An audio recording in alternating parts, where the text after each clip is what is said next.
good. Okay.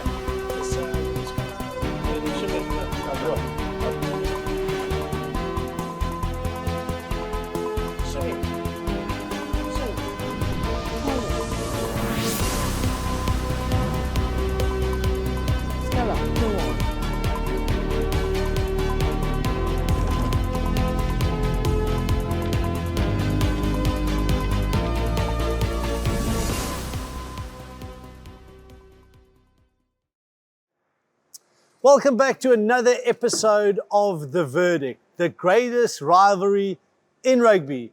First test match done, the Springboks won 31 points to 27. I'm still trying to figure out how we won that game. But it remains special, as physical as always, as emotive as always. A special day to be watching rugby, to see two of the best teams in rugby take on each other. And this coming weekend, we do it all over again in Cape Town. We are here in Cape Town already, and I am joined by my two fellow presenters. We've got Schalk Burger back again, as always, but back from Australia. Shimmy, we had Luet. Luet was really good. No, you couldn't know. Not as good as me. He was good, not great. Yes. Okay. Look, he's not chef, so I can say that. No, exactly. And he's got a sore shoulder. It was great having Luet as an addition, but fantastic to have you back. Shimmy, how was that game? Look, there's obviously a lot of things to work on like any game, but it's satisfying. The result was satisfying. I mean, I was in the commentary box. It was a quiet crowd. It was a nervous crowd. And then we came alive the last 20 minutes. We spoke about a pre-match, the impact of the bomb squad. Look, the reality is it's a test match against the All Blacks at home, you know, in an area, in a stadium where we lost last time. So considering the changes we made and all the you look at the selection and who we thought was going to play and the way we managed to come through, I think that result's very satisfying. Stella, before we actually get to the analysis of the game itself, now Shimmy and myself, we were at the game. You were watching on TV with a couple of lagers, no doubt. Just a couple. Yeah, only a couple. I don't know if you could notice it on screen and hear it on screen, but I mean, I must say, I was quite disappointed in the way that when the haka was on the go, you know, there was music going, there was like fireworks. Did we show? I mean, it's difficult to phrase it, but did we show enough respect for the haka? I think if that was the case, it didn't come across like that on TV because we obviously, you can hear the sound. They mic'd up the haka. So TJ Pernara leading it in. Yeah. They do the haka. And you can hear the crowd singing, but I think that's part and parcel. The Ole Ole cheers was coming across, but we didn't get the rest of the side shows going off. That's probably a timing thing. I don't know. But like if it was the case, no, it's not right. Like everyone wants to see the haka. Everyone wants to enjoy seeing the haka for the first time. If you want to team up with your teammates and get closer together and sing Ole Ole Ole, I don't think there's anything wrong in that. That's what we've always done. But I guess from the players' perspective, like we always respect the haka, and I think it comes across through Sia, it comes across through us, the ex-players. We understand what it's about. It's a challenge. They're laying down a challenge to the Springboks. And what a test match it was. I'm on your point. I don't know actually how we won this game. The last 15 minutes, obviously, we were dominant and their discipline was poor. They were 27 points up. It looked like the game was in the bag. Big decision not to go for goal and get the scoreboard running. They went for touch. Yeah. You know, high risk, high reward. They score there, the game's done. Yeah. And also, I don't think we can chase, because they went into a bit of game management where they started kicking early and they said, look, they kicked a lot. We had 20, how many lineouts, Shimmy? 24 lineouts. Yes, we've lost a few. So probably they got some reward from making us have 24 lineouts. But they went into game management early, and at the Highveld, we've seen it before. You can't go into game management early because the box back against the wall, they've got to get a foothold in the game and play themselves out of it. If the box play like that for 60 minutes in Cape Town, the game's done. Yeah.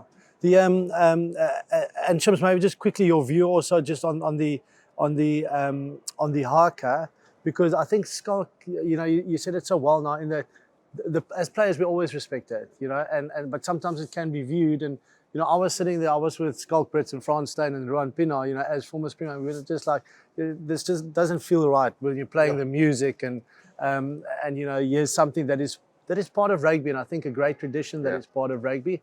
and it is the greatest rivalry because of the respect between the two teams. Yeah, look, I think what happened there, they just got the timing. You know, you got an A380 playing, flying over, which was pretty cool. Yeah. And then the haka starts, and then there's fireworks, and then the music plays. I think just the running or the sequence of things, I don't think it was deliberately done. I think probably someone got the sequence wrong. Imagine trying to get that A380, speaking to a pilot there when you fly over at this time after they've done the haka. Just go a bit slower. This and that, yeah, put up the hand, and apparently, Put out the parachute. I think that thing, if it has to do a U-turn, it has to turn in Durban or something like that. You know what I mean? So I think that they got the timing wrong, but it's the same thing, John. When you watch the haka at home and you brine with mates, and someone walks across the TV, you're like, sit the hell down. You know what I mean? It's the haka. You know, you disturb him. It's the same feeling that chances are you got. So if it was a good experience to watching it on TV, obviously the guys at SuperSports got it perfectly right in terms of making it fun for the viewer. But I think in the stadium we could see like the hakas on, the fireworks. It just didn't feel right. It just didn't feel right. I guess the only thing, like knowing Ellis Park and having played test matches, the sequence from your production view was off because the plane came through after the haka, where normally, like straight after, the anthems, the plane comes and then everything slows down. And then everything quietens down and the crowd gets into it, the haka takes place, and then obviously we go. Because let's be fair, I mean, if they feel that they're being disrespected, that's not going to help the Springboks. That's just going to motivate the All Blacks even more. It's the old, Michael Jordan thing. The last dance. He walks past, he didn't greet him. I took that personally. It's got nothing to do with the players. Yeah, it's got nothing to do with the players. And we know they like a bounce back, eh? The All Blacks like a bounce back. So, I think the Cape Town Test match will be one for the ages, but what a start, Shims, is it a concern for the All Blacks? 3 games now in the Rugby Championship this year, not a single point scored for the All Blacks in the last 20 minutes of the game, of any of those first 3 games. I think you've got to look at the impact of the All Black bench. I mean, Ulrich Loh runs over there, tough man. Fina. From a kickoff, generally that's, when you talk about physicality, that is the classic case of listening a man on man, he bashes over him, makes meters. The impact of the bench from the All Blacks, they obviously try to pick quite a powerful bench. I thought the All Blacks did as much as they can in that 60 minutes. Yeah. But you're right, that line out there, you take the points. We've seen how many times we've seen New Zealand being quite pragmatic in areas like that. Don't try to get too fancy, kick for the corner. Take the points, let South Africa chase. Chances are you'll get a turnover, you get the try anyway. So I think that's when I thought, whoever wins this set there, the game's going to turn, and it turned for the Springboks there. So it is a concern for the All Blacks, especially because they pride their conditioning. Remember, there's a stage under the McCoy era where they would win every game the last 20 minutes. Yeah, it seems like it's completely different. It was a 10 minutes either side of halftime, which they sort of funnily got right this week. And straight off the back of it, the intercept through. That's true. If there was a reaction after halftime from the Boks, it wasn't showed in our actions. They're running through the motions that first play, very static. We've done that same starter play for the last month. Bowden makes an educated guess. Geordie makes an educated guess, gets the intercept. But not scoring in the last quarter. I guess in this game it was hard because we stopped giving them turnovers. Taking account like they were super, super effective against us, our turnovers, and obviously us giving them field position so much in that, especially that first half.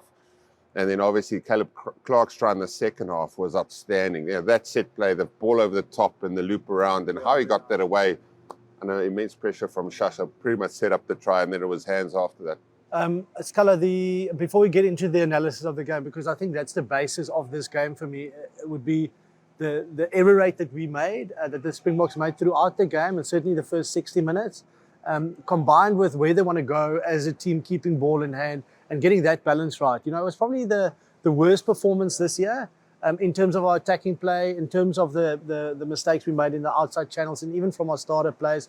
I can't actually remember where we were going through phases a lot in between the 22s. We didn't get those opportunities. It was a weird game in that department. But before we get to that, just a bit of a concern from a South African point of view. Kurtley Arendse, another concussion. Sia Khaleesi, which seems like a pretty, could be a fracture. Broken cheekbone. Cheekbone or something. Yeah, I mean, unlucky for Kurtley. You could see how it happened against De Villiers' hip. And he's so brave in defence. He's not going to get rid of that part of the game. Unfortunately, if you get reoccurring head injuries, we saw Will Jordan have a big struggle a couple of years ago with it. It's always a risk. Sia Khaleesi will be a big loss because we are so thinly spread with the locks. Eben only just made the test match, but then played, 60 odd minutes of it. And I think, that was the start of the turning point, was our bench. Our bench was super powerful. Yeah. Kwagga Smith, again, for me, the best super sub. He comes off the bench and he's a different player to when he starts. Yeah, it is totally different. Do you think we'll see Kirtley play again this year? Should we see him play? Is it concussion number 2? I think it's about number 3. Yeah. Because 3 is the number where I think you got to take an extended break. I'm not too sure. If it's number 3, then I think it could be in a spot of bother. Look, we're fortunate in the outside back department. We're worried for Kirtley and like whether he's going to play again this year. But like we've got a lot of outside backs. Yeah. For me, losing Sia Kulisi, I think that really pushes our reserves. Yeah. Can we then still go with a 6-2 split because the bomb squad actually got it over the line for us, or do you actually have to revert to a 5-3 then? Just by chance, Makazole Mapimpi got a man of the match in the Currie Cup game that he played for the Sharks. They scored a couple of crackers against the Griffins. So we've got amazing outside backs, no doubt about that. Yeah, look, I think also you look at this game, even though it wasn't perfect, Scala, I think good teams adapt. Yeah. You know what I mean? Good teams find a way to, and we almost went into that World Cup mode. I mean, I still, you think this was tense. Imagine that England game when we're all sitting there thinking out of the World Cup because England might beat us. But we found a way to win. I got that feeling like, this team, there is something there we can bring it back because we're making meters with the carries. When we got things right, it was actually looking pretty positive. You remember how against Ireland we're all sitting like, when we get that transition right, how does the transition look like for Tony Brown? Because you play with width outside the 22. When you enter the 22, you want to be direct. Yeah. We've gone full on direct. Yeah. Since the championship started against Australia this weekend, it's empowered our maul. Our maul's been the maul is back. Very good. But also after that, staying on the game line, the pick and goes, and you can almost see it's almost like a chaos rock. Yeah. And yes, we made a few errors like that too. Grant Williams, case in point, late in the game, trying to rush it, trying to stay on top of the game line. But our conversion in general was so hard. That transition has been amazing the last 3 weeks. So I want to go through just the start of the game, the errors that we made, initially being put under pressure from the very first minute, from the very first set phase. We defended really well. I'll actually just start the clip. Apelele Fassi made two incredible tackles in the outside channels for that start of the play. Is the pressure different when you play the All Blacks? I think so, and I can see it in the amount of errors. And it wasn't only young players, like Jason Dixon made a couple of errors early on. One obviously had quite a big ramifications at Caleb Clark's first score. But you saw Jesse Creel in the wider channels, experienced players making errors. And it's almost like it gets a bit frantic. And we've all been involved in those games. This was the start, Obviously, Chesum got pinned straight off the bat. Great defensive sets, but like this was top quality start. Like this is teams that really want to have a go at it. Yeah, good. Because great attack. I mean, really creating space in the outside channels. Very physical with the carries in the midfield. There again. Short options. Damien Delaney kind of missing the read, but Peter Steff making the tackle and the adjustment there. We were under massive pressure from the get go, and this is now again Fassi's third tackle. In that outside channel, and a yellow card. Yeah, and look, also Blackadder should have let that go. He should have let that go. That ball needs to go. No, that's a try. Yeah, that's a try. Try scoring opportunity, two versus one. But it also shows that's the impact of penalties. You start off with a penalty in your corner. Yeah. All Blacks stay there, and we survived. I thought we did well to survive this year. We get onto the yellow card, so it's a penalty because obviously a tackle constitutes the offside line. He then, takes part in the play. Kane knocks it. Unless they say, listen, that was, potentially could have scored a try, or a try was being sorted as a professional foul, you go yellow card.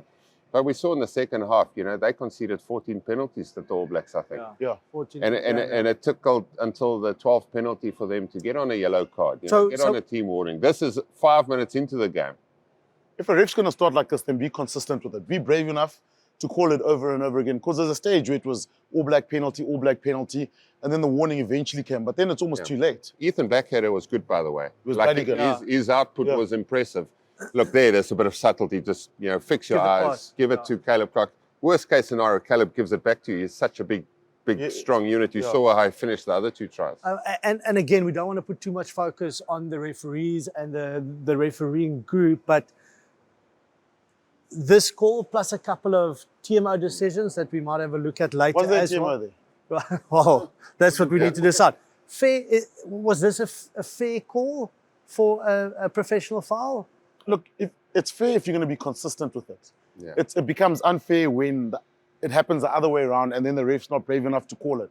So if this is the standard, then let that, because it's always, I always feel, Schalk, I mean, you can come in here, breakdown's always subject to interpretation, certain things in rugby. So if the ref's going to be like that, be consistent with it the whole time. And it's almost like you never know what the dialogue was. It was quite hard to hear on television even, but like it almost looked like the AR was the one that picked it up because there was a bit of a discussion. So like for me, you know, again, to your point, Shimmy, if that's the standard, if that's professional foul, then we've got to see it across the board. Oh, gosh. Come, close the door, close the door. Come. Hey, it's me, your car. Wait, what? Guys, you know I love you. Half of you were made on my back seat.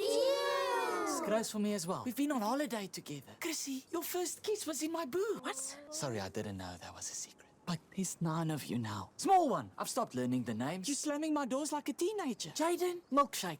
2 hands. Number 5, elbows. Sorry. Every morning I get stuffed like a Christmas chicken. Guys, sell me to We Buy Cars. Get yourself a nice combi. Let me start over with a new family. No, don't cry. Here come the wipers. Time for a change? It's as simple as We Buy Cars, the easiest way to sell your car by far. We get the yellow card, we concede the try. Then Sasha kicks it out on the full. Yeah. Okay, we talk about the pressure of an All Black game. You know, that's just multiple errors after we each had other. quite a few sequences like that. Yeah. Yes, Not being able to Double, exit. triple negatives, yeah. Kickoffs, we were battled. So, but both teams battled to exit off kickoffs.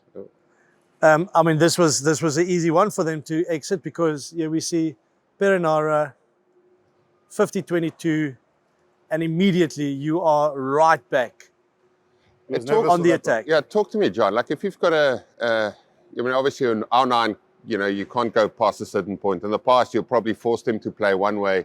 You know, maybe wheel the scrum, get your 9 at source, force the left-footed Perenara to not have the option to kick.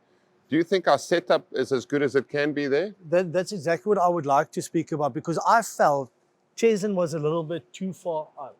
Oh, Kirtley, sorry. Is Cheslin or Kirtley? Yeah, I think it's Who is on the right? Cheslin. Yeah, Cheslin. With the scrub cap, you can't even They see. look exactly the same. Cheslin, I thought he was too far up. So you've only got 6 defenders, and normally you'd keep 9 at the base, and then you can split it, you know, either way, and you have your fullback at the back. Where I feel, you almost need to split it 3-3, and you have a far deeper setup. Yeah. Okay, and then you can rather a little bit softer and you push them out, but you actually cover the space here. So you're 1 and 2, and we can't really see the setup that well here, but you have your 9 and 1 more, so they had Jesse here. So 9, You've got 2-2, yeah. 2-2 that side with both wingers actually Both back. wingers So you back. give the space in the midfield, but you cover the sides in terms of not being able to get the space for the 50-22. Yes, it was one heck of It was a great kick, though. Yeah, but if Look, I don't even think you're looking at the space that there. He didn't have to push the boundaries that far. Like he nudges it into the 15. That's success already gained for them. because he was waiting, you could check. He Yeah, kicked he that was and he panicking. was nervous, he was panicking. But then, Jean, so if the Springboks stand a little bit deeper, that opens up the run then, isn't it? It does. Yeah. But I think your risk then, so you can always then come up, you're a little bit Shadow a bit, softer, yeah. and our defense is we work so hard on our defense. And again, maybe it is, okay, But give we the space at the back Yeah. and tell them to execute well in terms Yeah. of the kick, which TJ did really well. Yeah. On the high field with the ball traveling so far, it is difficult to cover all that space. So I just think we could have been a little bit better. Okay. Or start deeper and then you close up once they start running. Like I think you can sort of double bluff them. You can Yes. start up front and drop, or do the vice As versa. the ball comes in, then you drop back. Yeah. But I mean, it's perfect for him. On his foot, left foot, a great kick. So again, under pressure. Here's the other one. And it played already. And Schalk, you already referenced it. Yeah.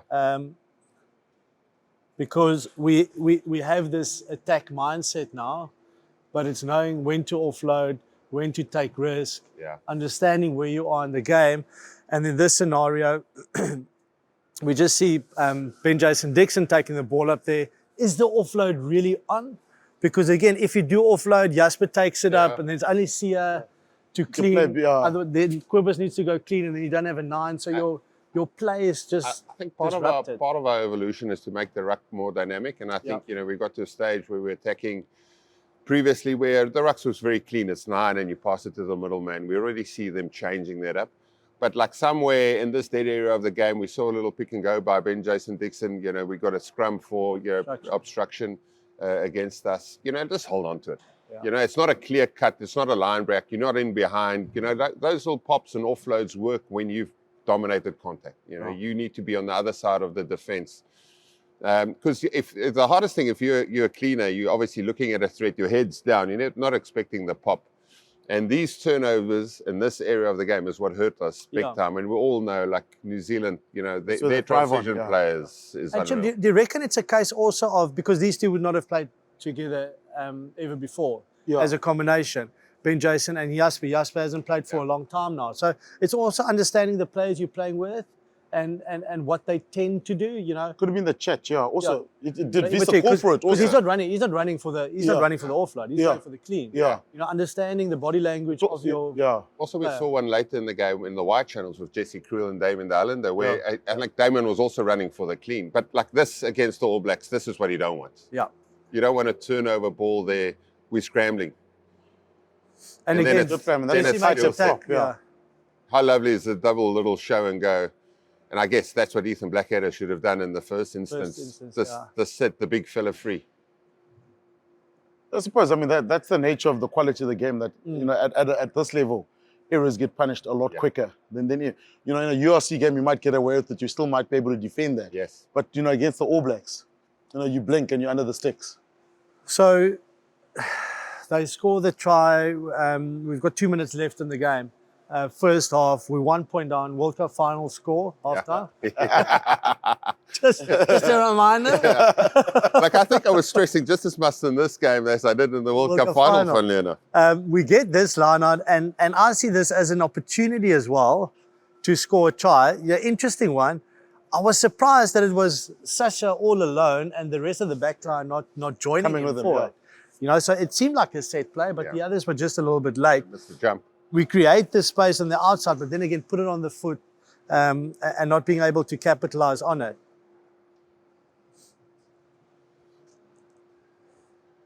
So put it on the foot. Close. We actually created so many opportunities with that, with a little stab through. Curtly Aaron said, does he put it on the boot? Does he scoop it with his right hand? He's in for all money. Apalele Fassi had 2 line breaks in the second half. Similar situation, dropping it on the left boot. Does it sit up the once? We're in for all money.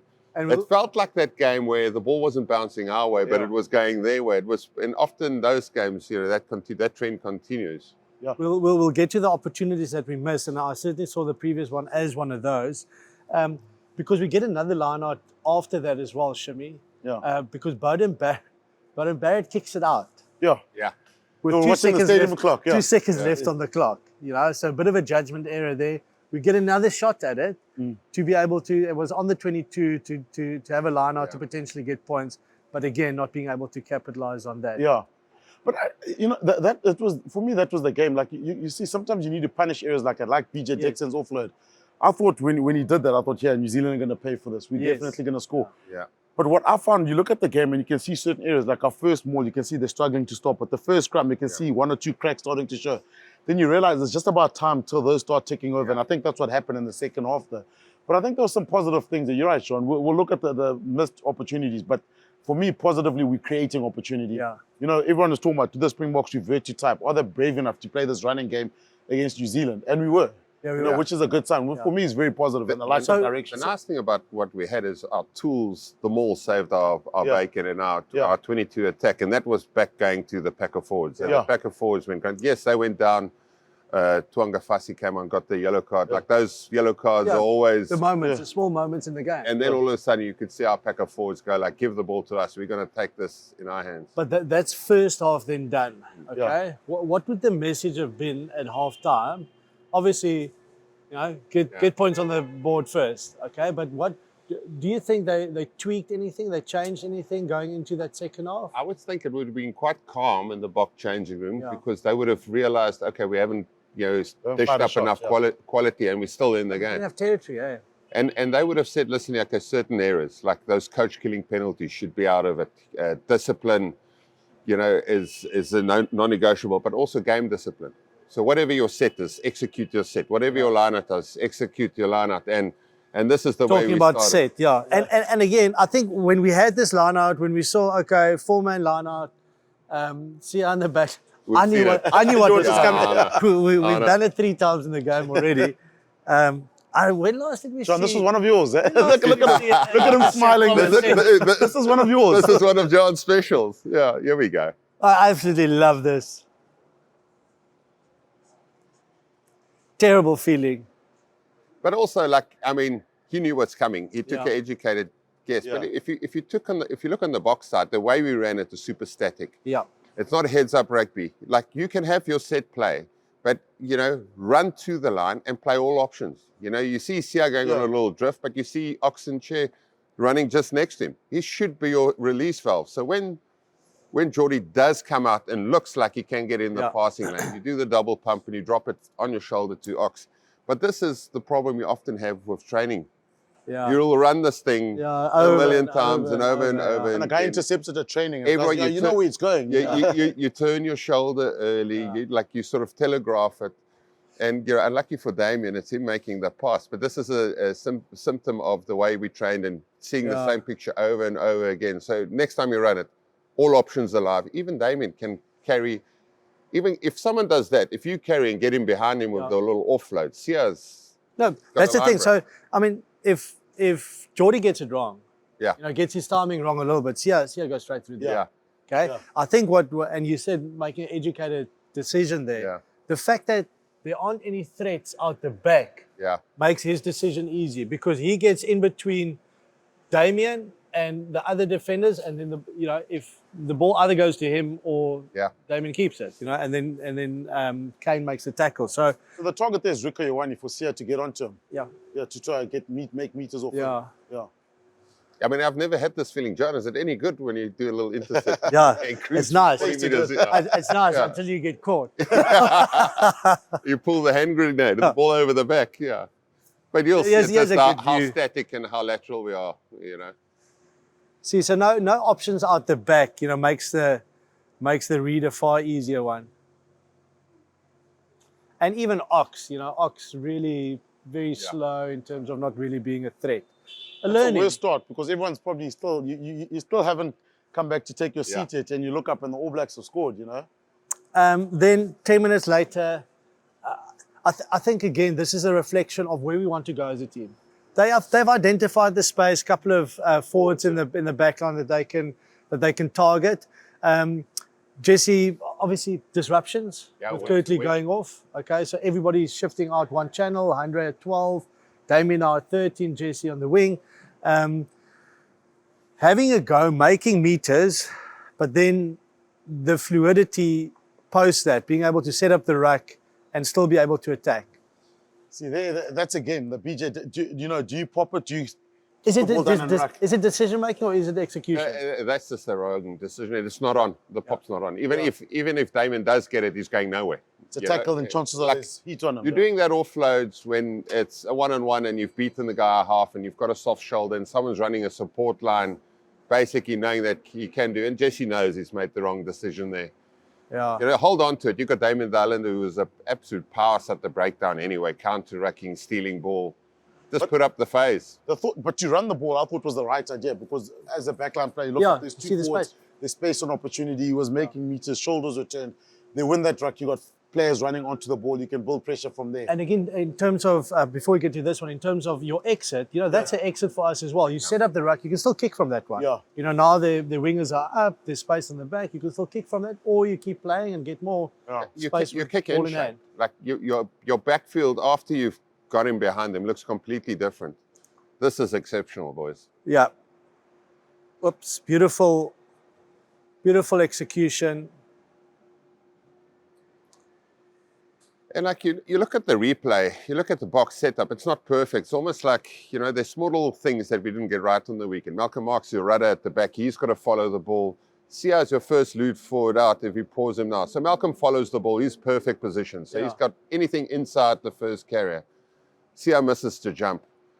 Sasha sees it, thinks he can get ball and all. Somehow Geordie Barrett gets it away, which is an amazing touch. But because we've gone one in, 12 gets caught, Yeah, 13 and then gets just the caught, one pass. winger gets caught, and you're late because it happened so fast. There was no ruck to adjust. So if we can have it over, Sia, he picks up the fact that it's a ball over the 15. He goes flat out onto Geordie Barrett, makes it a contest, hit him.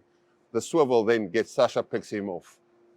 Then all of a sudden we man on and we can close. They're never going to make 4 passes if that was the case. And if Malcolm watches the inside then. Yeah. Because you've seen that move. Sometimes they use the winger to come on the inside. So Malcolm inside, Sia on Barrett, then everyone goes one out. So Malcolm's movement's quite nice actually. He starts in the middle and then follows the ball like you should.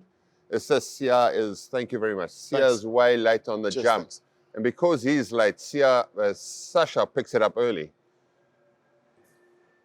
Yeah, and as our coffees arrive from We Buy Cars, one of the car alarms goes off, so we just retake everything. Thank you very much to Freddie Hirsch and We Buy Cars as our sponsors. So what we're saying, guys, Malcolm Marks covers the inside for if they do play the cutback. Yeah. We wanted Sia just not to miss the gun there. He stays on Geordie Barrett. Sasha would then be one channel wider. Probably wider, yeah. And everybody is just a little bit wider. So your setup was fine. Sia misses the jump. He should be making contact first with Geordie Barrett. Geordie Barrett, like the fact that he got it away, because Sasha picked him up early, went for it, tried to stop it at source, didn't get it away. But because he's out the line, Sia's nowhere in being 5 meters behind, missed the jump. Malcolm's perfect, but then we compromised. And we're just a defender short there. And That's all if anything, that's what I just wanted. If anything, Fassi could have closed a little bit quicker, but it happened so quickly. Look where Jesse's caught. Yes. So you know, in between the pass, Yeah. So Fassi could, but I mean, well executed. Yeah. No, that is exceptional. You know, we haven't seen one of them in ages, like over the back with a swivel. Yeah. Then opportunity. So we've looked at what they did, how we got exposed at times, mainly due to some of our mistakes. And I think it's when you do review this, we'd be happy to know that small adjustments would not put us in that position again. Our attack is something that's constantly evolving, and here's just a couple of opportunities that we created but not being able to capitalize on it. And again, you're playing the All Blacks and still you have 4 or 5 opportunities to score tries that we didn't, where we didn't manage to do that. This one, Curtly, brilliant to get the ball on the foot.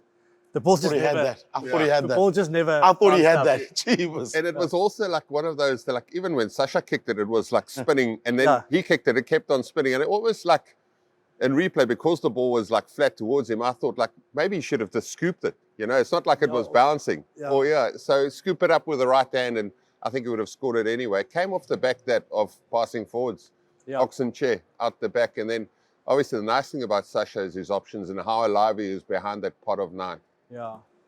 So again, it was a simple play, low risk. But we're creating. And this is another one. So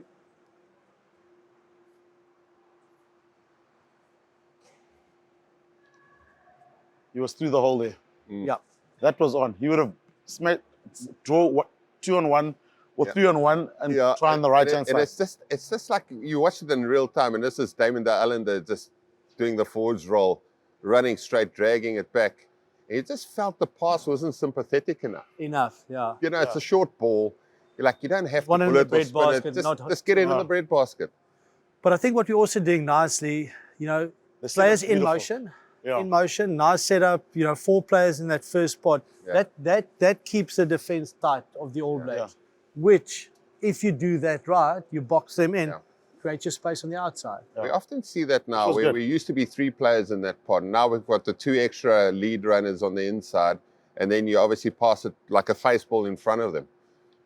So see, that one, the first pod did their job. Already a bit of a jagged defense, and you see the gap being created exactly there. Nice pass from Damien. Sasha. Work there, the island move.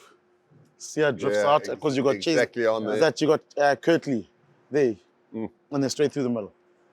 Don't worry, Tony. You'll thank me next week. So there we go. The gap created right there. Bongi runs a good line, just keeping him honest. But then ball just not going to hand. Yeah, And look who's making that cover tackle. It's the loose head prop. yeah, Williams. it was nicely run. Almost like the old reverse, we used to call it, off the back of it. Okay, so again, opportunities. We spoke about between the 22s not having too many opportunities to really get into our phase play, to see what we can do there, forwards making a pass, etc., etc. One area in the past where we've been poor at is in the 22. Yeah. And being able to capitalize when we do get in the 22. I thought in the first half we did really good or did really well in getting points when we got there. And I mean, at one stage we didn't even get into the 22 to get points. But this one, Grant did really well when he came on. Yeah. But core skills of a 9, being able to get the ball out the ruck. And we were attacking very nicely here, but then again, just missing it there. So it's just sloppy. Yeah, and when he actually catches, I think it's Peter Steph's boot. But you can see what he wanted to do. Like, you never want 2 slow rucks in a row. So the one before that was a little bit slower. He wants to set up the ruck and then speeds and go off the back. You can see Andre Pollard's his lead runner. And unfortunately, that was sort of the way the game was going for the first 60 minutes. It was that unforced error, which we're not accustomed to. I mean, Grant's strength is getting the ball out. And actually, you see quite a few times turn the corner and sit down 2 defenders and then have the shoulder ball or the magic ball out the back. And I think they did that well, Jean. I thought that's where, the chatter on physicality, because Peter Steph would carry and you'd never be stopped on you go past the gain line. And then Kwagga past the gain line. So that one try where Kwagga scored, that was good attacking play, but the placement was good. Because you dominate, you can put that outside placement, then it makes it difficult because Grant now starts running with the ball. Yeah. The defenders stick on him, then there's an option, short option, he can go himself. And you just take away the line speed that, like often when you just get to that second defender, he's got to stop, your third defender sits. But Peter Steph again, guys, I mean, he was immense. I mean, he goes wide channel, he goes through the middle, he's contesting the line outs, he moves to 4 lock. And like we take it for granted as South Africa, but like, he's our blindside flanker. Yeah. He's now been plugged into the last 2 out of the last 3 test matches. He played 4 lock. Do you think we can select him at 4 and 7? Together. Well, it looks like there's 2 of them on the field anyway when he gets going. I mean, it's incredible. So again, opportunity there with Grant. It's not to show his mistake, but rather the opportunity that we created in that 22. Another opportunity here, again, attacking from deep, putting it on the boot. If this stays in field, it's game on. And this is where the cut was on there. The inside ball was on as well. Because it was Cody Taylor. Yeah, and it was Damien de Allende on the inside. And also, like, the nice thing, when a player's got confidence, like Fassi's got at the moment, is how he backs himself. You know, like maybe 12 months ago there, gets in that situation just because you don't have the same confidence, you don't back yourself, you maybe make a poor decision. Skims in on the outside. I think the inside ball was probably the one to go to link up with Damien. But then again, that ball sits up, and we saw it, with Mapimpi in the previous test match.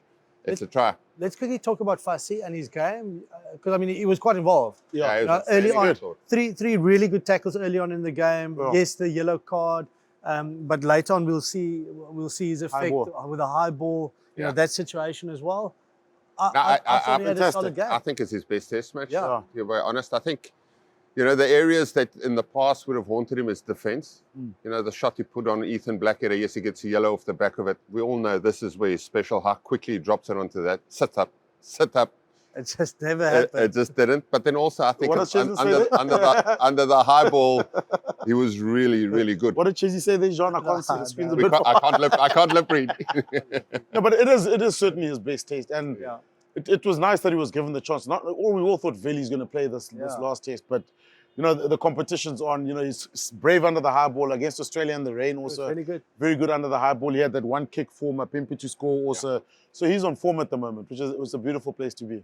So now let's look at the positive for the Boks. So we saw errors we made, then we saw opportunities that we didn't capitalize on. Now the actual good execution of this game, and it was a combination of everything. The traditional strengths, the maul, the scrum. Scrum, I would like to get your opinion on the scrum. Lineouts, not the success percentage that we would like to have, but we had so many that you could still score or have a positive net effect on that. Maul? Yeah, the maul's back. But also what I like, I mean, guys, I mean, you see the replay, you know, how this did not get reviewed. Whether it's a try or not, I don't think it's a try. Maybe it goes backwards. I don't see referees award these ones. But what I did admire as well, sometimes we'll maul till it's completely dead before our rudder breaks off. We saw Malcolm Marx in the second half also break away, super dynamic. We'll see this last replay. Geordie Barrett does so well off the back. Is it Geordie Barrett that gets his arm, or is it Mackenzie Deemack that gets him? I think, does Geordie also join? No, it's Mackenzie. No, it's Geordie that gets him. And he does so well, because that's the position you want to be in. You want to sort of cup and keep someone up or hit the ball when you're in that position trying to defend. But that's dislodged. There's no control. So how's this not reviewed? I don't know. Or would it have been a call from the TMO because they chat in real time? You know, like what the knock-on effect of this was, because they said it was a knock-on. Geordie said it's a knock-on. Andrew Brace then walked back. Then the TMO did say something. I couldn't pick up what he said.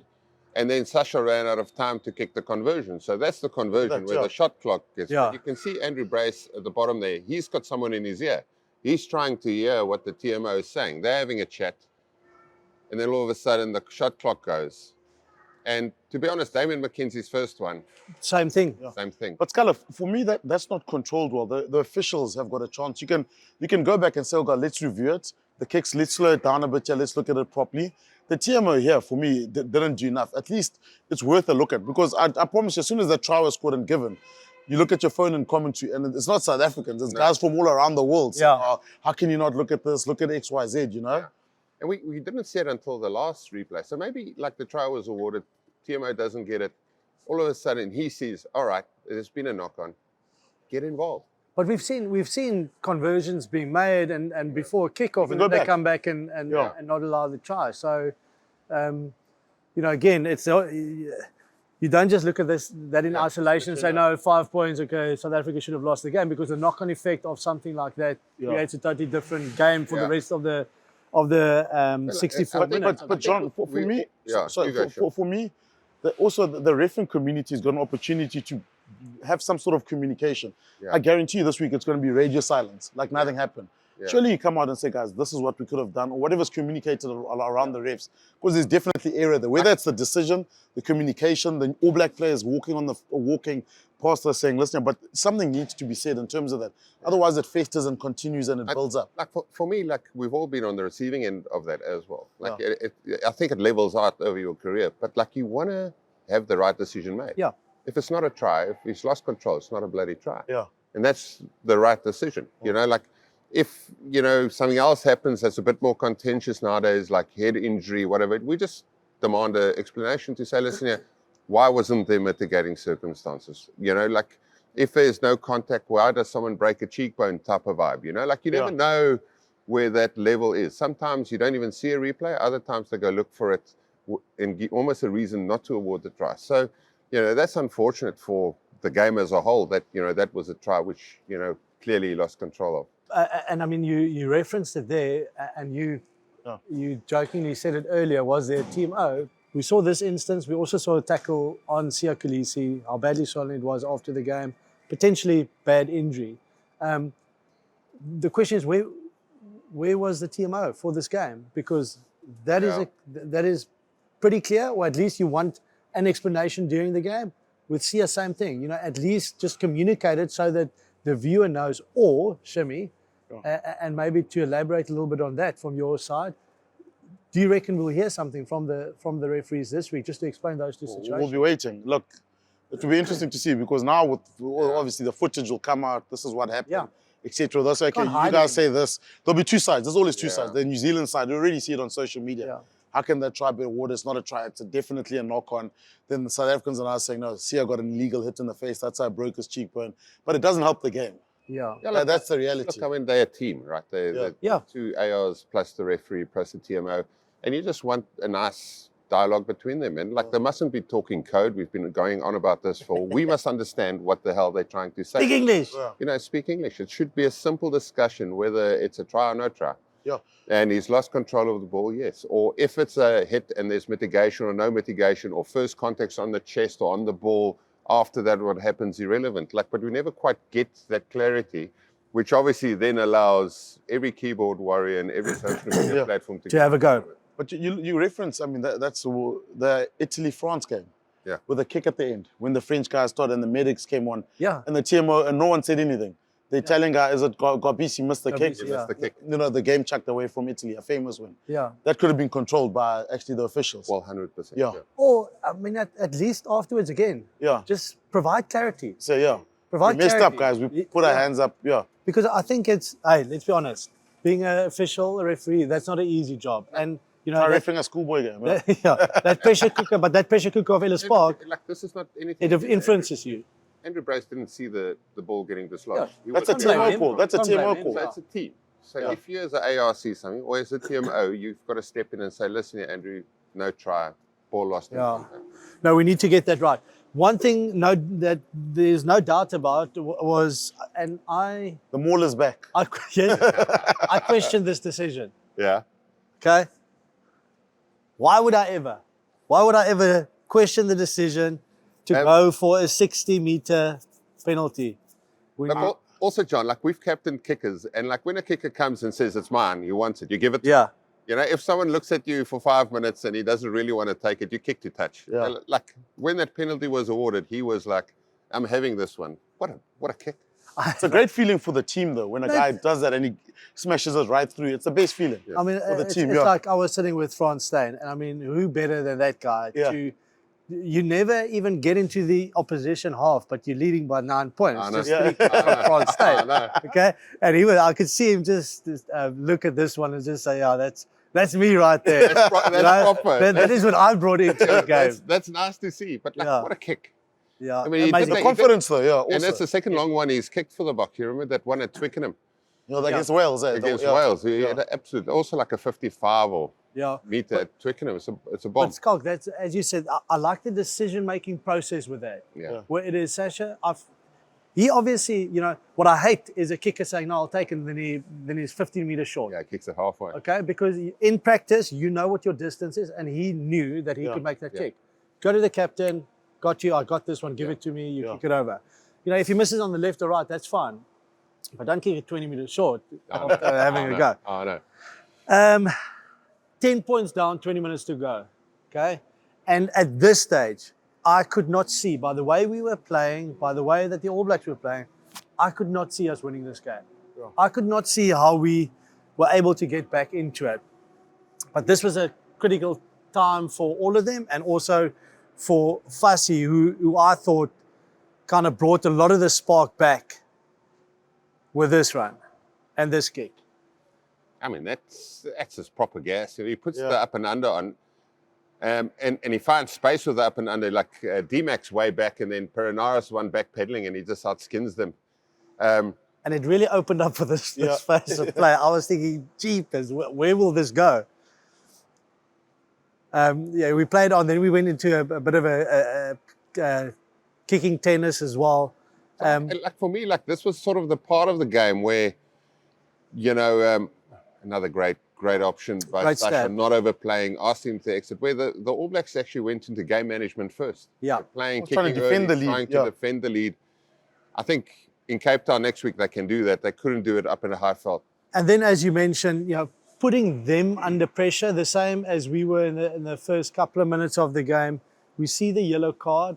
I think fair. Yeah. Fair yellow card, because it was penalty on penalty on penalty every time we entered the 22. Offered to Winga Fassi, yellow card, and you could just see the whole team lift. We go to the maul, from the maul, the ability with our execution in the 22 to create quick ball and score the try. But also, Jean, there's fresh legs there. The bomb squad's on. They're conceding penalties. Their penalty counts. So we're getting more territory. You're holding on to the ball more.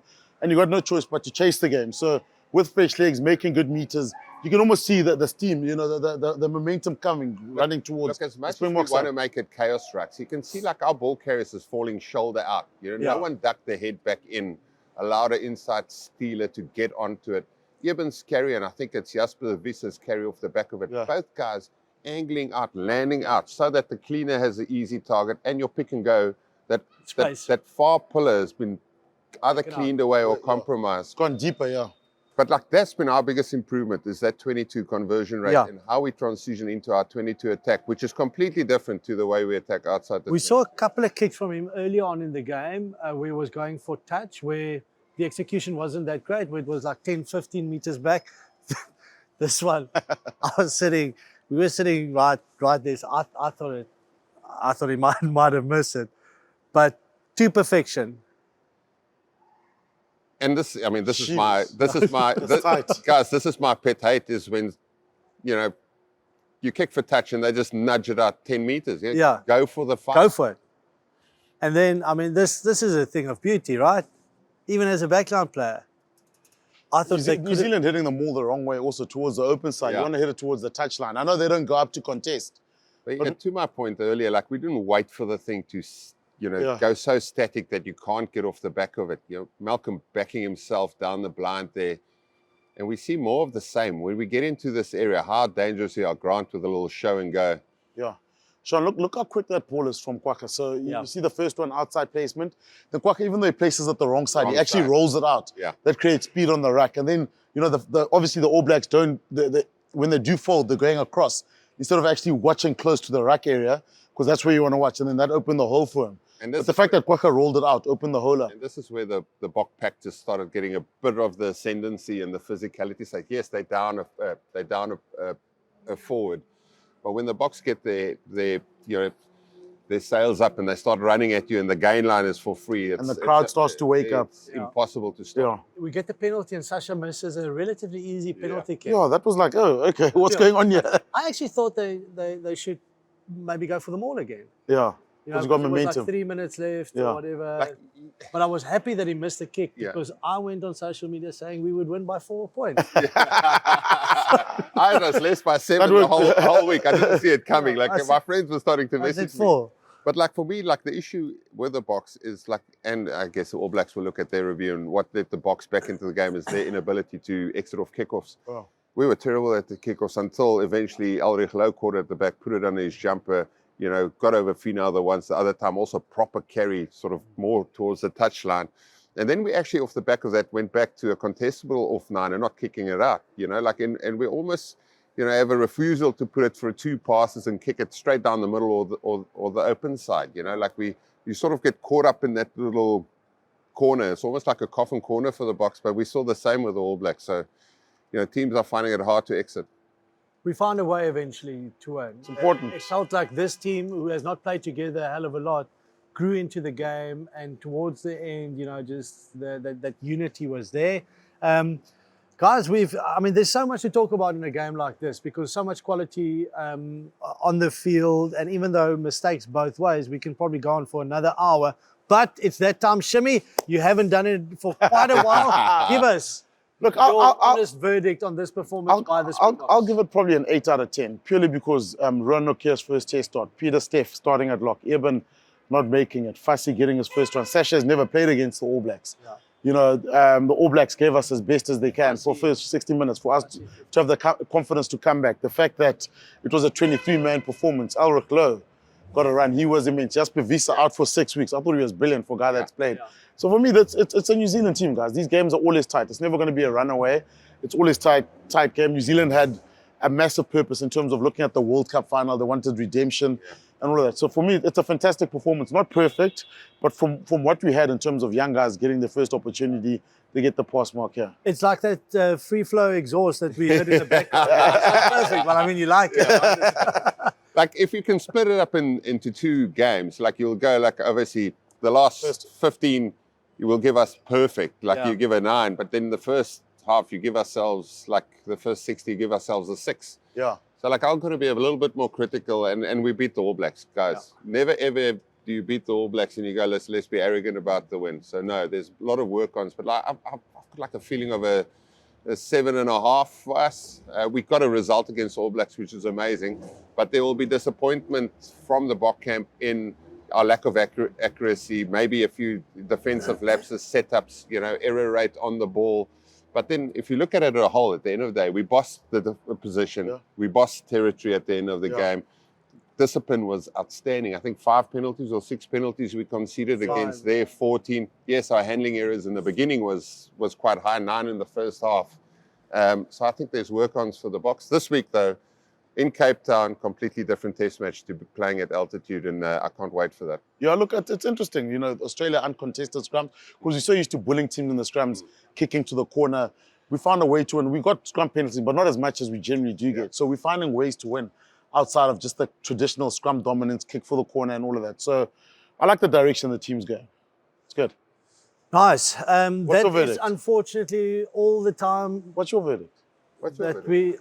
I'm going to get to it. I'm doing like my outro now. This is my moment. This is my We're waiting. moment. Unfortunately, like I said, there's so much still to talk about, but we will be back next week for another episode of The Verdict to review the second test match between the Boks and the All Blacks. We never underestimate the All Blacks. We always respect the All Blacks. And for that reason, because we didn't play that well and still we were able to win, I'm going to settle on a 7, guys. I'm going to say that's a 7 out of 10 performance, because for the Boks, playing any team back-to-back has been our Achilles heel. So can we put up a performance again this weekend against New Zealand and beat them? It's a quality outfit. We do have some disruptions. Hopefully Kurtley Arnser and Sia Khaleesi is fine. But selection, no doubt, will be interesting. We've got no idea what Rassie will do. Whatever we say, yeah, it'll probably be the total opposite. Thank you for joining us. Please do leave a comment. Give us your views and opinions on the game, and also some questions. Next week, we will be back again for the second test match, and hopefully another victory for the Bokke in Cape Town. It is spring. Go out, braai, enjoy yourself. Cheers.